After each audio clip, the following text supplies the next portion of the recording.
చూడండి 3/4, 4/5, 1/2, 5/6 మరియు 3/2 భిన్నాలలో అతిపెద్ద మరియు అతిపెద్ద భిన్నాలు వరుసగా. అంటే ఏమడుగుతున్నాడు? అతిపెద్ద భిన్నము మరియు అతి చిన్న భిన్నము అడుగుతున్నాడు. చూడండి మనకేమేమి ఇచ్చిండు? 3/4, 4/5, నెక్స్ట్ వచ్చేసి 1/2, 5/6, నెక్స్ట్ 3/2. అయితే అన్నిటికీ పైన 0 పెట్టుకోండి. మనకి ఈజీగా తెలుసుకో. భిన్నాలలో ఉన్నప్పుడు అతిపెద్ద అతి చిన్నది కావాలంటే పైన లవంలో 0 కలపండి. 30/4, 40/5, 10/2, 50/6, 30/2. ఇప్పుడు క్యాన్సిలేషన్ చేయండి. 4 1 4, 4 7 28, ఇంకా 2 మిగులుతుంది. అంటే పాయింట్ పెట్టుకున్నాం కాబట్టి 0, 4 5 క్యాన్సిలేషన్ చేస్తే ఎంత వచ్చింది? 7.5 వచ్చింది. నెక్స్ట్ వచ్చేసి 5 1 5 ఎమ్ముల, అంటే ఇది ఎంత వచ్చింది? 8 వచ్చింది.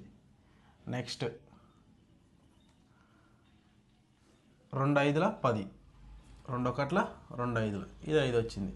ఇది 6 1 6, 6 ఎమ్ముల 48, ఇంకా 2 మిగులుతుంది. పాయింట్ పెట్టుకున్నాం కాబట్టి 0 20, 6 ముళ్ళ 18, ఇంకా వస్తుంది 8.33 అని వస్తుంది. బట్ ఇది చాలు, 8.3. నెక్స్ట్ ఇది వచ్చేసి 2 1 2 15, ఎంత వచ్చింది? వీటిలో పెద్ద సంఖ్య ఏది? ఇది పెద్దది. చిన్నది వచ్చేసి అయితే మనకి ఏమడిగిండు? పెద్ద మరియు చిన్న భిన్నాలు. పెద్దది ఏది? 3/2. పెద్ద మరియు చిన్న భిన్నాలు. పెద్దది ఏమొచ్చింది మనకు? 3/2 అనేది పెద్దది. అండ్ చిన్నది ఏమొచ్చింది? 1/2 అనేది చిన్నది అవుతుంది. ఎప్పుడే కానీ మనకి ఇలా భిన్నాలలో ఇచ్చినప్పుడు పైన 0, అన్ని లవాలలో 0 పెట్టుకోవడం వల్ల ఏమవుతుందంటే క్యాన్సిలేషన్ చేయడం మనకు ఈజీ అవుతుంది. అప్పుడు మనకు హైయెస్ట్ నెంబర్ ఏది వస్తుంది అది పెద్దది అవుతుంది, చిన్న సంఖ్య వచ్చినది చిన్నది అవుతున్నది. నెక్స్ట్ ప్రాబ్లం చూడండి. 3 సంఖ్యల సమూహంలో రెండవది మొదటి దానిలో 3 రెట్లు మరియు మూడవ దానిలో 2 రెట్లు. 3 సంఖ్యల మొత్తం 55 అయితే సమూహంలో అతిపెద్ద సంఖ్యను కనుగొనండి. చూడండి మనకేమి ఇచ్చిండు? 3 సంఖ్యలు ఇచ్చిండు. మొదటిది, రెండవది,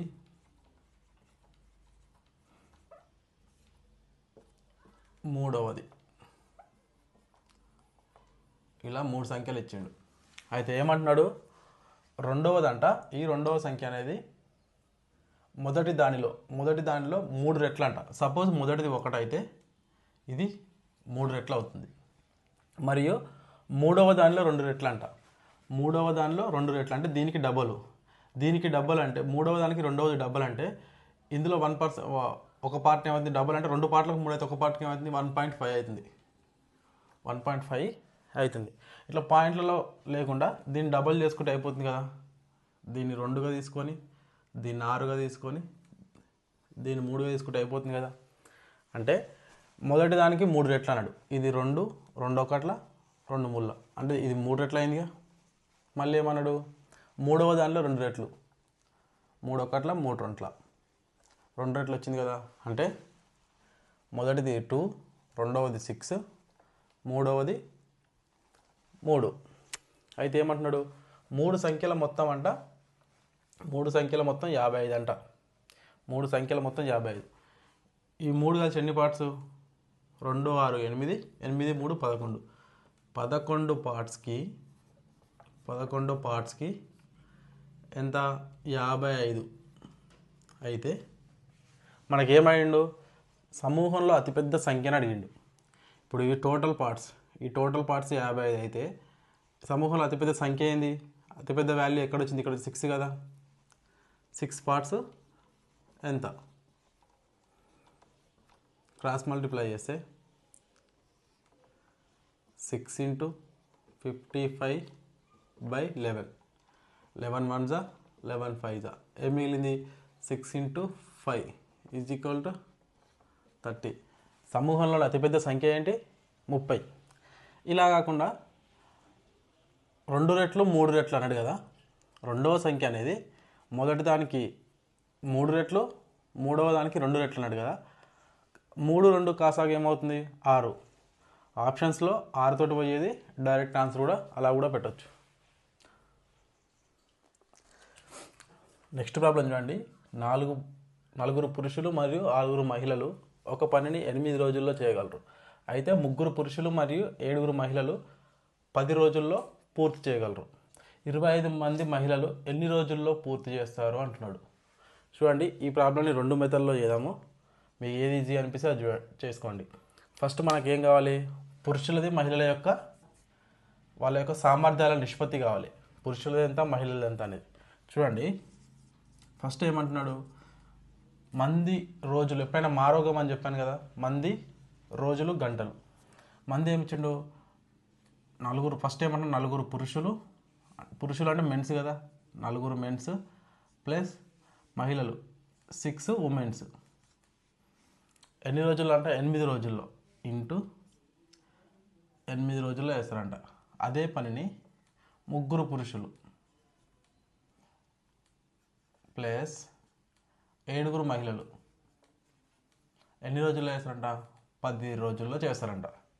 దీన్ని మల్టిప్లై చేస్తే మనకు పురుషులది మహిళల యొక్క సామర్థ్యాల నిష్పత్తి వస్తుంది. చూడండి, 8 నెలల 32, 32 మెన్స్ ప్లస్ 6 48, అంటే 48 ఉమెన్స్. ఇక్కడ వచ్చేసి 3 10 30 మెన్స్ ప్లస్ 70 ఉమెన్స్. మెన్స్ని ఇక్కడ తీసుకెళ్ళండి, ఉమెన్స్ని అక్కడ తీసుకెళ్ళండి. 32 మెన్స్ మైనస్ 30 మెన్స్. ఇక్కడ ప్లస్ ఉన్నది, ఇక్కడ వస్తే మైనస్ అవుతుంది కదా. ఇక్కడ వచ్చేసి 70 ఉమెన్స్ మైనస్ 48 ఉమెన్స్. తీసేయండి. ఇప్పుడు ఇక్కడ ఏమొస్తుంది, 32 నుంచి 30 పోతే 2 మెన్స్ ఈజ్ ఈక్వల్ టు, ఇక్కడ వచ్చేసి 70 నుంచి 48 పోతే 22 ఉమెన్స్.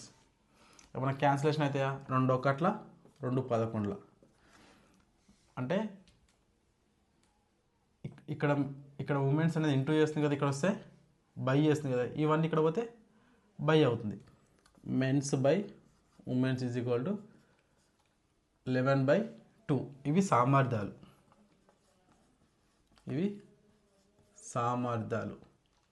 పురుషులు వచ్చేసి 11 పార్ట్స్ చేస్తారు, ఉమెన్స్ వచ్చేసి 1 పార్ట్ చేస్తారు.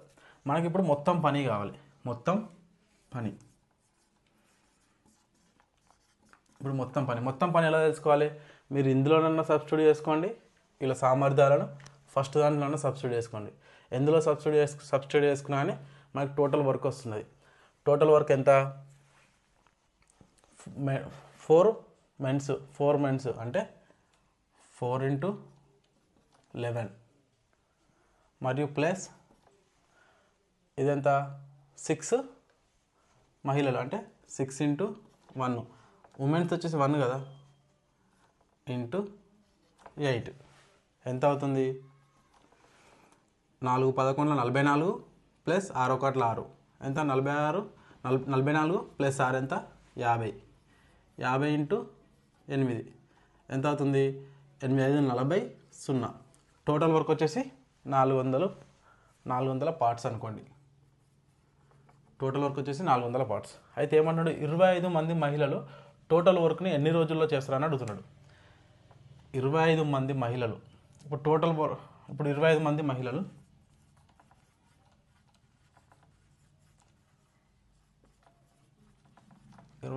మహిళలు, రోజుకి ఎన్ని పార్ట్స్ చేస్తారు వాళ్ళు, ఒక మహిళ 1 పార్ట్ చేస్తుంది. అంటే 25 మంది మహిళలు ఒక రోజుకి 25 పార్ట్స్ చేస్తారు. అయితే టోటల్ వర్క్ ఎంత 400/25. 25 1 25, 25 1 ఇక్కడ 25, ఇంకా ఎంత మిగులుతుంది 150.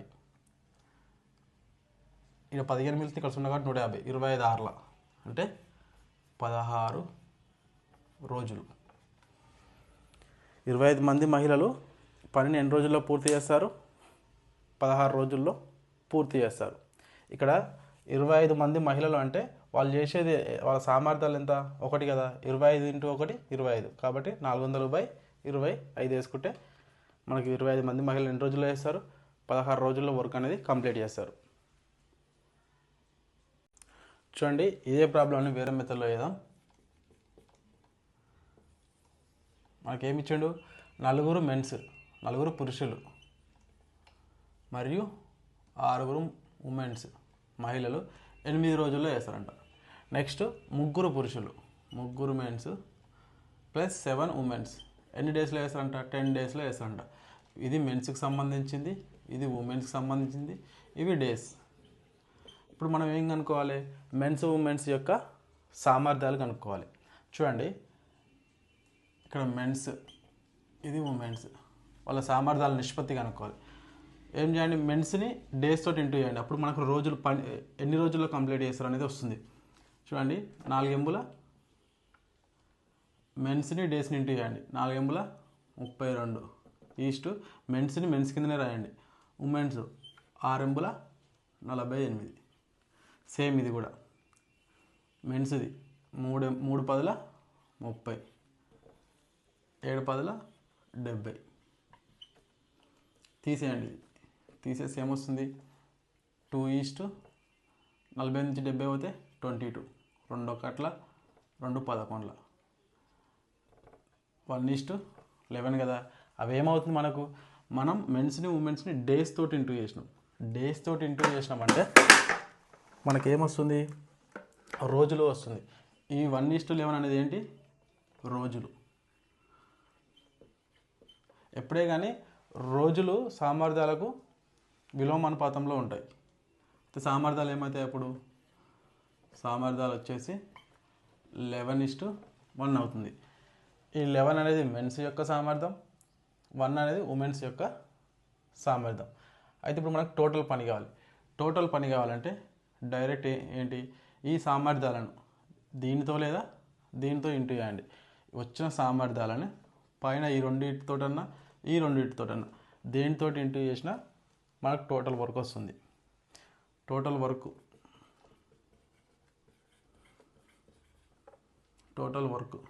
ఏమవుతుంది? 11 × 30 330 ప్లస్ 1 × 70 70. టోటల్ వర్క్ ఎంత? 400. అయితే ఏమంటున్నాడు? 25 మంది మహిళలు ఎన్ని రోజుల్లో పూర్తి చేస్తారు అంటున్నాడు. 25 మంది మహిళలు అంటే 25 మంది మహిళలు వాళ్ళు ఒక్క రోజుకి ఎంత పని చేస్తారు? 25 ఇంటూ వాళ్ళ సామర్థ్యం ఎంత? 1 కదా, 1 25. 25 మంది మహిళలు 25 పార్ట్స్ చేస్తారు పర్ డే. అయితే మనకేం కావాలి? టోటల్ పని 25 మంది ఎన్ని రోజుల్లో చేస్తారు? టోటల్ పని ఎంత? 400/25. క్యాన్సిలేషన్ చేస్తే 5 × 5 = 25, 5 ఎంబుల 40, 0, 5 ఒకట్ల 5, 8 5 పోతే 3 మిగులుతుంది, 0 30 అంటే 5 6ల 30 ఎంత? 16 డేస్. 25 మంది మహిళలు టోటల్ వర్క్ని ఎన్ని రోజుల్లో కంప్లీట్ చేస్తారు? 16 డేస్లో కంప్లీట్ చేస్తారు.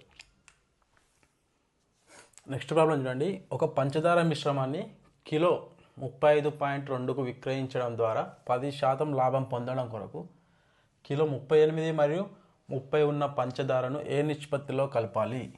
చూడండి, దీన్ని ఎలిగేషన్ మెథడ్లో చేద్దాము. ఏమంటున్నాడు? ఒక పంచదార మిశ్రమం అంట 35.2కి అమ్ముతున్నంట, అతనికి 10% లాభం వస్తుందంట. 10% లాభం వస్తుందంట. అయితే మనకు 10% లాభం బాగా అసలు ధర ఏమవుతున్నప్పుడు ఆ మిశ్రమాంది 35.2 అనేది ఎంత శాతం అవుతుంది? 110% కదా, 10% లాభంతో కదా. అయితే అసలు ధర ఏమవుతుంది? 100% ఎంత? క్యాన్సిలేషన్ చేస్తే 35.2 × 100/110, 0కి 0 క్యాన్సల్. ఇది ఏమవుతుంది? ఈ 0కి ఈ పాయింట్ పోతుంది కదా, 352/11. 11 1 11, 11 3 33, ఇంకా 2 మిగులుతుంది, ఇక్కడ 2 22 అంటే 32. అసలు ధర ఎంత ఆ మిశ్రమాంది? 32 రూపీస్. 32 ఉన్నదాన్ని 35.2కి అమ్మితే 10% లాభం వస్తున్నాడు. అయితే లాభం వస్తుంది అన్నాడు. అయితే అసలు ధర ఏమవుతుంది? 32 రూపీస్. అయితే ఏమన్నాడు? 2 మిశ్రమాలు ఇచ్చిండు మనకు. ఒకటి 38 రూపీస్ ఉన్నది మిశ్రమం, 38 రూపీస్ ఉన్న మిశ్రమం ఒకటి ఇచ్చిండు, ఇంకోటి 30 రూపీస్ ఉన్న మిశ్రమం ఒకటి ఇచ్చిండు. వీటిని అంట ఏ నిష్పత్తిలో కలపాలి అంటున్నాడు. ఏ నిష్పత్తిలో కలపాలి అంటున్నాడు. 38 ఇచ్చిండు, 30 ఇచ్చిండు. మనకు ఉమ్మడిగా అమ్మే ధర ఎంత? అసలు ధర ఎంత? ఉమ్మడిగా అమ్మేది 32 కదా. 32ను మధ్యలో రాసుకోండి. మధ్యలో రాసుకొని తీసేస్తే 32 నుంచి 30 పోతే 2 ఈస్ట్, 38 నుంచి 32 పోతే 6. క్యాన్సిలేషన్ చేస్తే 2 ఒకట్ల 2 ముళ్ళ అంటే 30 రూపీస్ ఉన్న వాటిని ఏ మిశ్రమంలో కలపాలి? 1:3 నిష్పత్తిలో కలపాలి. చూడండి, ఇక్కడ మనకి ఇచ్చింది ఏంటిది? 35.2 అనేది లాభంతో 10% లాభంతో అమ్మే ధర అది. అప్పుడు మనకు దాని అసలు ధర ఏమవుతుంది? క్యాన్సిలేషన్ చేస్తే 32 రూపీస్ అనేది మనకు అసలు ధర వచ్చింది. అసలు ధర వచ్చింది. ఇది రెండింటి యొక్క 38 రూపాయలది మరియు 30 రూపాయల మిశ్రమాలను కలిపినాక ఇది ఉమ్మడి అసలు ధర. ఒరిజినల్గా ఒకదాన్నేమో 38 రూపాయల కిలో కొన్నాడు, ఇంకోటేమో 30 రూపాయల కిలో కొన్నాడు. వాటిని ఉమ్మడిగా 32 రూపాయలకు 30 రూపాయల కొన్న ధరకు చేస్తున్నాడు. చేసి దాని మీద 10% లాభం తీసుకుంటున్నాడు. ఇవి అసలు ధరలు కదా. ఒకటే 38 కొన్నాడు, ఒకటే 30 కొన్నాడు అసలు ధర. మనకు యాక్చువల్గా ఉమ్మడిది అసలు ధర ఎంత వచ్చింది? 32. దాన్ని మధ్యలో వేసుకొని తీసేస్తే 2:6 వస్తుంది. దాన్ని క్యాన్సిలేషన్ చేస్తే 1:3 వస్తుంది. 30 ఉన్న పంచదారను ఏ నిష్పత్తిలో కలపాలి? 1:3 నిష్పత్తిలో కలపాలి. నెక్స్ట్ ప్రాబ్లం చూడండి. ఒకవేళ ఒక సంఖ్యలో 3/5 వంతు విలువ 69 అయితే ఆ సంఖ్యలో 9% విలువ ఎంతో కనుక్కోనండి. చూడండి, మనకేమిచ్చిండు? 3/5 యొక్క విలువ ఎంత? 3/5 వంతు ఒక విలువ ఎంత? 69 అని ఇచ్చిండు. అయితే ఇప్పుడు మనకు టోటల్ వాల్యూ కావాలి, అసలు మొత్తం విలువ కావాలి. ఏమంటున్నాడు? ఎప్పుడే కానీ మనం హారంలో లవంలోనేమో ఇచ్చిన వాల్యూ రాస్తాము, హారంలో అనేది ఎప్పుడే కానీ టోటల్ వాల్యూ ఉంటుంది హారంలో. అయితే ఇప్పుడు మనకి ఏమి ఇచ్చిండు? 3/5 వంతు విలువ 69 అంటున్నాడు. అంటే టోటల్ పార్ట్స్ 5 ఉంటే అందులో 3 పార్ట్స్ విలువ 69 అంటున్నాడు. టోటల్ 3 పార్ట్స్ విలువ 69 అంటున్నాడు. అప్పుడు మనకు మొత్తం విలువ ఎంత? 5 పార్ట్స్ విలువ ఎంత కనుక్కోవాలి. చూడండి, 3 పార్ట్స్ విలువ వచ్చేసి 69. అయితే 5 పార్ట్స్ విలువ ఎంత? అప్పుడు ఏమవుతుంది? మొత్తం వాల్యూ దీన్ని క్రాస్ మల్టిప్లై చేస్తే 5 × 69/3. 3 ఒకట్ల 3, 3 2 6, 3 3 9. ఏం మిగిలింది? 5 × 23 మిగిలింది. ఏమవుతుంది?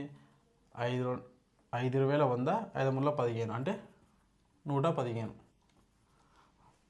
మొత్తం వాల్యూ ఎంత? మొత్తం విలువ వచ్చేసి 115. ఈ మొత్తం విలువ ఎప్పుడే కానీ మనకు 100%తో సమానం. ఎప్పుడే కానీ మొత్తం వాల్యూ అనేది అసలు అనేది మనకు 100%కి సమానం. 115 అనేది 100%. అయితే మనకు ఎంత శాతం అడుగుతున్నాడు? 9% వాల్యూ అడుగుతున్నాడు. 9% విలువ ఎంత అంటున్నాడు. ఆ సంఖ్యలో 9% విలువ ఎంత అంటున్నాడు. క్రాస్ మల్టిప్లై చేయండి. 115 × 9/100 ఏమవుతుంది? 5 20. 5 2 10, 5 3 ఎంత అవుతుంది? ఇంటూ చేస్తే 9 3 27, 9 2 18 అంటే 20/20. క్యాన్సిలేషన్ చేస్తే 21, 20 10ల 200, ఓకే 20 10ల 200, ఇంకేడు మిగులుతుంది.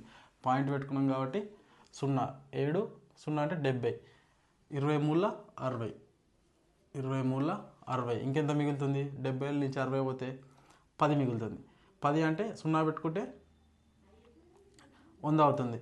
25ల 100. ఆన్సర్ వచ్చేసి మనకి ఏమవుతుంది? 9% వాల్యూ వచ్చేసి 10.35 అనేది అవుతుంది. ఆ సంఖ్యలోని 9% విలువ ఎంత? 10.35. మనకు మొత్తం విలువ వచ్చింది. మొత్తం విలువ ఎంత అని వచ్చింది? 115 అని ఇచ్చిండు.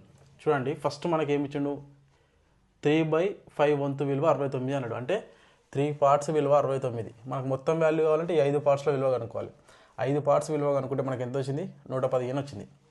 ఈ 115 అనేది మనకు 100%కి సమానం. ఎప్పుడే కానీ మొత్తం వాల్యూ అసలుని ఎప్పుడే కానీ మనం 100% తీసుకుంటాం. ఈ 100%లో 9% వాల్యూ ఎంత అంటున్నాడు. అయితే క్రాస్ మల్టిప్లై చేస్తే మనకి ఎంత వస్తుంది? 10.35 అనేది ఆ సంఖ్యలోని 9% అవుతుంది. నెక్స్ట్ ప్రాబ్లం చూడండి. 541 సరి కారణాంకాల సంఖ్యను కనుగొనండి. చూడండి, మనకేమడుతున్నాడు? సరి కారణాంకాలు అడుగుతున్నాడు. 541 సరి కారణాంకాలు. 540ని ఎలా రాసుకుంటాం? 2 ఎక్కువ ఎప్పుడు పోతుంది? 270ల. నెక్స్ట్ 2 135ల. నెక్స్ట్ వచ్చేసి 3 ఎక్కం. 2 ఎక్కంలో పోదు కాబట్టి 3 ఎక్కం. 3 4ల 3 5ల. మళ్ళీ 3 ఎక్కం. 3 1ల 3 15ల. నెక్స్ట్ మళ్ళీ 3 ఎక్కం. 3 5ల. అంటే ఏమేమి వచ్చింది? 2 స్క్వేరు, 2 2 సార్లు, ఇంటూ 3 టైమ్స్, 5 ఒక టైం, ఇలా. అయితే ఇప్పుడు మనకేం అడిగిండు? మనం 540ని ఇలా రాసుకుంటే మనకేమంటే సరి కారణాంకాల సంఖ్య అన్నాడు. సరి కారణాంకాల సంఖ్య. సరి కారణాంకాల సంఖ్యను ఎలా రాసుకుంటాం? ఫస్ట్ వాల్యూని, ఫస్ట్ పవర్లో ఉన్నదాన్ని అలానే రాసుకొని ఇంటూ ఈ సెకండ్ నెంబర్ నుంచి, ఫస్ట్ సంఖ్యను వదిలేసి సెకండ్ సంఖ్య నుంచి పవర్లో ఉన్నదానికి 1 కలపండి. ఫస్ట్ నెంబర్లో ఉన్న పవర్ని అలానే రాసుకొని సెకండ్ నుంచి ఉన్న పవర్స్కి 1 కలపండి. 3 + 1 ఇంటూ 1 + 1 ఎంత అవుతుంది? 2 × 4 × 2 ఎంత అవుతుంది? 2 4 8, 8 2 16. 544 యొక్క కారణాంకాల సంఖ్య, సరి కారణాంకాల సంఖ్య ఎంత? 16. అదే ఇలానే కాకుండా కారణాంకాల సంఖ్య అంటాడు. కారణాంకాల సంఖ్య అంటే ఏం చేయాలి? పవర్స్కి ఒక్కొక్కటి యాడ్ చేసి ఇంటూ చేస్తే కారణాంకాల సంఖ్య వస్తుంది. చూడండి, ఒకవేళ కారణాంకాల సరి కారణాంకాల సంఖ్య అని కాకుండా ఓన్లీ కారణాంకాల సంఖ్య అంటే ఎలా? 2 + 1 పవర్స్కి మనం యాడ్ చేయాలి. 3 + 1 ఇంటూ 1 + 1 ఏమొస్తుంది? 3 + 4 + 2 ఏమవుతుంది? 4 3 12, 12 24. ఇది కారణాంకాల సంఖ్య. ఇది వచ్చేసి కారణాంకాల సంఖ్య. నెక్స్ట్ ఏమంటాడు? విభిన్న కారణాంకాలు అని అడుగుతాడు. విభిన్న కారణాంకాలు అంటే విభిన్న కారణాంకాలు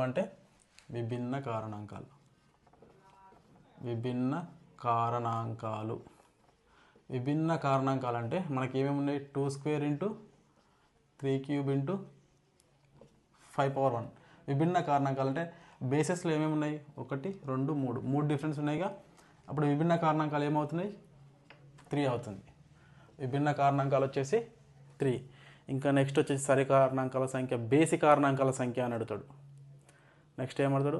సరి కారణాంకాల సంఖ్య మరియు బేసి కారణాంకాల సంఖ్య అని కూడా అడుగుతాడు. చూడండి, ఇది ఇక్కడికి అయ్యింది. నెక్స్ట్ బేసి కారణాంకాలను అడిగితే, బేసి కారణాంకాల సంఖ్య అని అడిగితే ఏమని రాయాలి?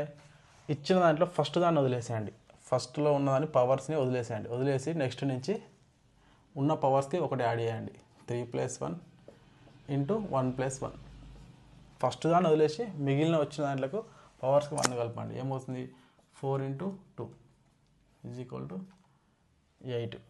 ఇలా సరి కారణాంకాల సంఖ్య అని ఇచ్చిన, బేసి కారణాంకాల సంఖ్య అని ఇచ్చిన, లేకపోతే కారణాంకాల సంఖ్య, ఎక్కువ ఇది అడుగుతాడు ఎగ్జామ్లో, కారణాంకాల సంఖ్య అని, లేకపోతే విభిన్న కారణాంకాలని అడిగిన, లేకపోతే ఇంకేం అడుగుతాడు, ప్రధాన కారణాంకాలను కూడా అడుగుతాడు. ఏమడుతాడు? ప్రధాన కారణాంకాలని కూడా అడుగుతాడు. ఒకవేళ ప్రధాన కారణాంకాలను ఎలా అని అడిగితే ఎలా రాయాలంటే, ప్రధాన కారణాంకాలు, ప్రధాన కారణాంకాలను అడిగితే ఏం చేయాలంటే వచ్చిన పవర్స్ని ప్లస్ చేయండి. 2 + 3 + 1 ఎంత అవుతుంది? 6. ఇలా కారణాంకాల్లో డిఫరెంట్గా అడుగుతాడు. మనకు అడిగింది సరి కారణాంకాల సంఖ్య ఒకటే, కానీ ఎగ్జామ్లో ఏది అడిగేది తెలియదు కాబట్టి ఒక ఐడియా కోసమని అన్నీ చెప్పడం జరిగింది.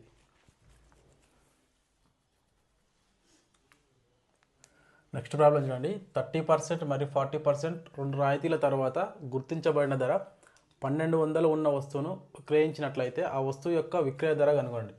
ఏమంటున్నాడు?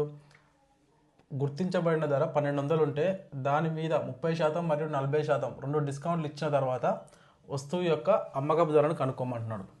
చూడండి, గుర్తించబడిన ధర ఎంత? 1200 ఇంటూ ఫస్ట్ ఎంత ఇస్తున్నాడు డిస్కౌంట్? 30%. అంటే 100 ఉన్నదాన్ని 30% డిస్కౌంట్ చేసి 70కి అమ్ముతున్నాడు. 70 అంటే 100లో 30 పోతే 70 ఇంటూ మళ్ళీ ఏం చేస్తున్నాడు? నెక్స్ట్ మళ్ళీ 40% డిస్కౌంట్ ఇస్తున్నాడు. అంటే 100 అనుకున్న దాని మీద మళ్ళీ 40 ఇస్తే 60కి అమ్ముతున్నాడు. దీన్ని క్యాన్సిలేషన్ చేస్తే ఈ 2 zeros కి 2 zeros, ఇక్కడ 2 zeros కి ఇక్కడ 2 zeros, ఏం మిగిలింది? 12 ఇంటూ 7 ఇంటూ 6 అనేది మిగిలింది. దీన్ని ఇంటూ చేస్తే 12 ఏళ్ళ 84, 84 ఇంటూ 6, 84 ఇంటూ 6 ఏమవుతుంది? 6 4 24, 8 6 48, 48 2 50. వస్తువు యొక్క అమ్మకపు ధర ఏమవుతుంది? రెండు డిస్కౌంట్లు ఇచ్చిన తర్వాత వస్తువు యొక్క అమ్మకపు ధర వచ్చేసి 504. ఇదే ప్రాబ్లమ్ని ఇంకో మెథడ్లో చూడండి. వస్తువు యొక్క గుర్తించబడిన ధర ఎప్పుడే కానీ మనకు 100%కి సమానం. అసలు ధర 100%కి సమానం. దీన్ని ఏం చేసిండు? ఫస్ట్ 30% డిస్కౌంట్ ఇచ్చిండు. దీని మీద 30% డిస్కౌంట్ ఇచ్చిన తర్వాత ఎంతకు అమ్ముతున్నాడు? 30% డిస్కౌంట్ ఇచ్చిన తర్వాత ఎంతకు అమ్ముతున్నాడు? 100 - 30 అంటే ఎంతకు? 70కి అమ్ముతున్నాడు. 70% అనేది అమ్ముతున్నాడు. ఇది first discount. Next second discount ఎంత? 40% కదా. 40% డిస్కౌంట్ ఇచ్చిన తర్వాత అంటే 70లో 40% ఎంత? 70 అనేది 100% అయితే 40 ఎంత శాతం? క్రాస్ మల్టిప్లై చేస్తే 40 × 70/100. 2 zeros కి 2 zeros, 4 ఏళ్ళ 28. అంటే 70లో 40% అంటే ఎంత? 28. అంటే 70 ఉన్నదాని మీద మళ్ళీ 30% డిస్కౌంట్ ఇచ్చినాక, అసలులో 30% డిస్కౌంట్ ఇచ్చాక 70 అయింది. మళ్ళీ 70 మీద మళ్ళీ 40% డిస్కౌంట్ అంటే 70% మైనస్ 70లో 40% ఎంత? 28 కదా. 28%. 70లో 28 పోతే ఎంత అవుతుంది? 70లో 28 పోతే 42%కి అమ్మిండు. అయితే మనకేంది? అసలు ధర గుర్తించబడిన ధర ఎంత? 1200. 1200 అనేది 100%. అయితే మనకేమైండు? వస్తువు యొక్క విక్రయించబడిన ధర అన్నాడు. అంటే అమ్మకపు ధర ఎంతకు అమ్మిండు? 2 డిస్కౌంట్ల తర్వాత 100 ఉన్నదాన్ని ఎంతకు అమ్మిండు? 42కి అమ్మిండు. 42% ఎంత? క్రాస్ మల్టిప్లై చేస్తే 42 × 1200/100. 2 zeros కి 2 zeros క్యాన్సల్. ఏం మిగులుతుంది? 42 × 12 ఎంత? 42 × 12. 42 × 10 420. 42 2 84. 420 84 ఎంత? 504. వస్తువు యొక్క అమ్మకపు ధర ఎంత? 504. నెక్స్ట్ ప్రాబ్లం చూడండి. పైపు ఏ 36 నిమిషాల్లో ట్యాంక్ని నింపగలదు మరియు పైపు బి 45 నిమిషాల్లో ట్యాంక్ని ఖాళీ చేయగలదు. రెండు పైపులు ఒకేసారి తెరిచినట్లయితే ట్యాంకు దాని సామర్థ్యంలో సగం వరకు నింపడానికి సమయాన్ని కనుగొనండి. చూడండి, ఒకటేమో ఖాళీ చేస్తుందంట, ఒకటేమో నింపుతుందంట. పైపు ఏ అనేది 36 నిమిషాల్లో నింపుతుందంట, కాబట్టి ప్లస్. పైపు బి అనేది 45 నిమిషాల్లో ఖాళీ చేస్తుందంట, కాబట్టి మైనస్.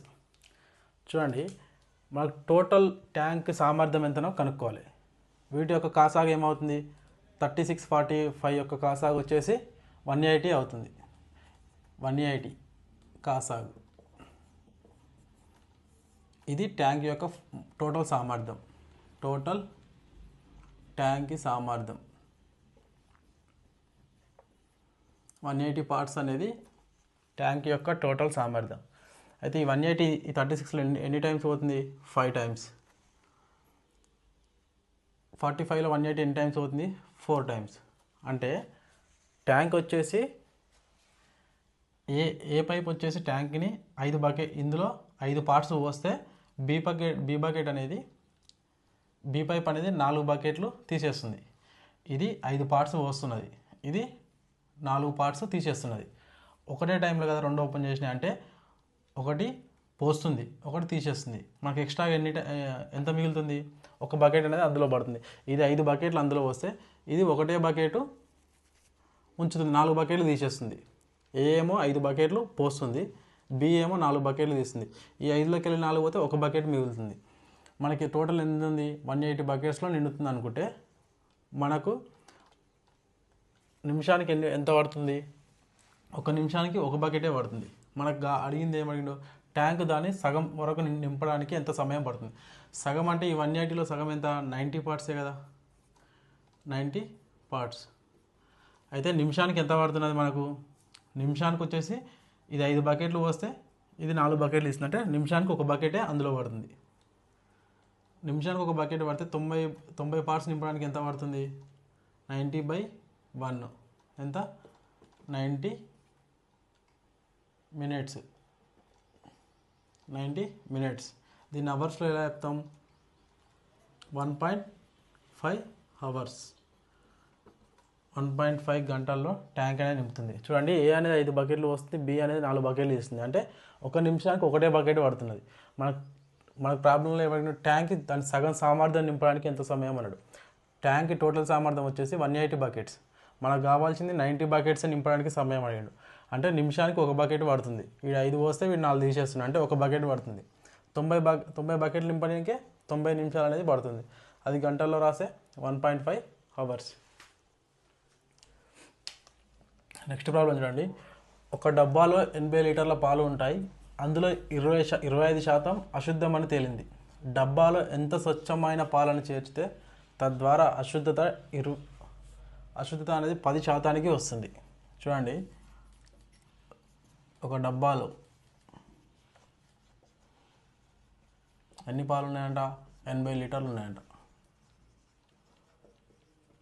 80 లీటర్లో శుద్ధమైనవి మరియు అశుద్ధమైనవి ఉన్నాయి. అశుద్ధమైనవి ఇవి టోటల్ పాలు. శుద్ధమైనవి ఎంత ఉన్నాయంట? అశుద్ధమైనవి 25% ఉన్నాయంట. ఇందులో 80 లీటర్లలో 25% అంటే 25% ఇవి ఉన్నాయి. ఇవి 100లో 25 అంటే ఇది 75 ఉంటుంది. అంటే 80 లీటర్ల 25% అంటే 20 లీటర్లు. 20 లీటర్లు అశుద్ధమైనవి. ఇంకెన్ని ఉంటాయి? 60 లీటర్లు శుద్ధమైనవి ఉన్నాయంట. 20 లీటర్లు ఏమో ఇవి టోటల్ పాలు, ఇది 100%. ఇందులో 25% అంటే 20 లీటర్లు. 20 లీటర్లు ఏమో అశుద్ధమైనవి, 60 లీటర్లు ఏమో శుద్ధమైనవి. అయితే ఏమంటున్నాడు? డబ్బాలో ఎంత స్వచ్ఛమైన పాలను కలిపితే ఈ అశుద్ధత పాలు అనేవి 10%కి వస్తాయి. ఇప్పుడు ఇది ఇలానే వస్తున్నాడు, అశుద్ధమైన పాలు అలానే వచ్చి శుద్ధమైన పాలనే కలుపుతున్నాడు. అప్పుడు ఈ అశుద్ధమైన పాలు ఎంత పర్సెంటేజ్ అవుతుంది? 10% అవుతుందంట. అంటే 10% వచ్చేసి 20 లీటర్లు. అయితే 100% టోటల్ పాలు ఎన్ని?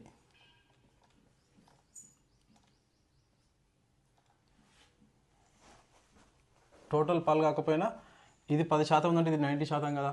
10% అశుద్ధమైన ఉంటే మిగిలినవి ఏంటి? 90% అశుద్ధమైన పాలే కదా, శుద్ధమైన పాలే కదా. అయితే 10% అశుద్ధమైన పాలు ఎన్ని లీటర్లు? 20 లీటర్లు. అయితే మిగిలిన ఇది 10% ఉంటే శుద్ధమైన ఎంత శాతం ఉంటాయి? 90% కదా. 90% ఎంత? 10 రొంట్ల, ఇది 9 రొంట్ల, అంటే 180 లీటర్లు.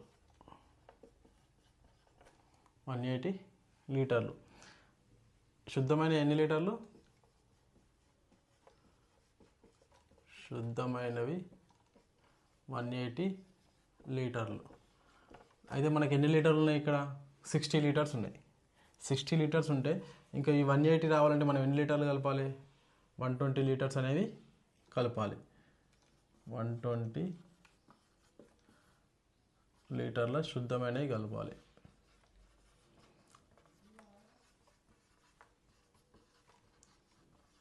మనం కలపాల్సిందని 180 లీటర్స్.